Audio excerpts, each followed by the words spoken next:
सुनाइए। साधु महाराज ने कहा, ठीक है, अब मैं तुम्हें दूसरी कहानी सुनाता हूँ। ध्यान से सुनो। बेटा, परदेश में रहकर कभी किसी दूसरे की चीज पर धोखे से या चालबाजी से अपना हक मत जमाना। दूसरे की चीज को हमेशा मिट्टी के बराबर समझकर चलना। कभी किसी चीज पर अपनी नजर खराब मत करना। उत्तम ने कहा, ठीक है बाबा, मैं ऐसा ही करूंगा। अब आगे सुनाइए। साधु कहने लगे, बेटा, कहानी तो खत्म हो गई, इतनी ही कहानी थी। उत्तम ने कहा, अरे बाबा, ये क्या? ये तो आपने सिर्फ मुझे उपदेश दिया है। बस इतने से उपदेश के लिए आपने मुझसे एक स्वर्ण मुद्रा ले ली।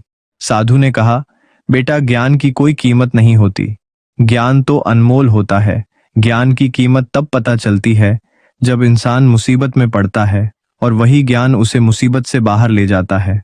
उत्तम ने कहा, ठीक है बाबा, उपदेश ही सही। मैं तुम्हें एक स्वर्ण मुद्रा और देता हूं, तुम मुझे एक उपदेश और दीजिए।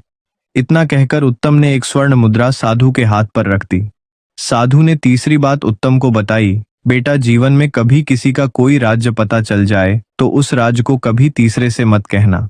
यह सबसे अनमोल सीख है। साधु के तीसरे उपदेश को भी उत्तम ने गांठ में बांध लिया।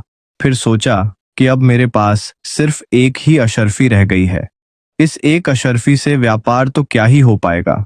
क्यों ना साधु बाबा से एक उपदेश और सीख लिया जाए। यही सोचकर उत्तम ने वह चौथी अशर्फी भी साधु के हाथ पर रख दी और बोला, साधु महाराज, अब आप मुझे एक उपदेश और दे दीजिए। साधु ने कहा, बेटा, ठीक है, मैं तुम्हें चौथा उपदेश देता हूं और यह उपदेश जिंदगी के लिए बहुत अनमोल है। इसे हमेशा याद रखना। इस तरह साधु उत्तम को चौथी बात बताता है। कहने लगा, बेटा, यदि तुम्हें कभी रास्ते में कोई प्यार से बुलाकर बैठने को कहे तो आपका चाहे कितना ही कीमती काम हो, उसे छोड़कर आप 2 मिनट उसके पास जरूर बैठना। उसके साथ 2 मिनट बिताया गया समय तुम्हारे बहुत काम आ सकता है। इस तरह साधु ने उत्तम को चौथा उपदेश दिया। उत्तम कहने लगा, बाबा, तुम्हारे उपदेश सच में बहुत कीमती है।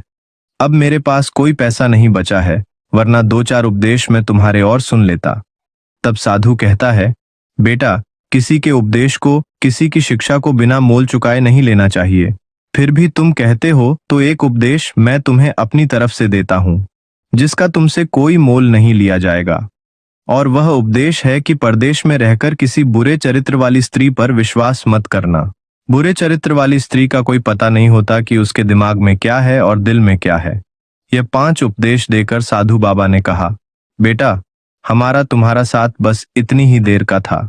पास में ही मेरा आश्रम है और अब मैं अपने आश्रम पर जा रहा हूं। इतना कहकर साधु अपने आश्रम पर चला जाता है। उत्तम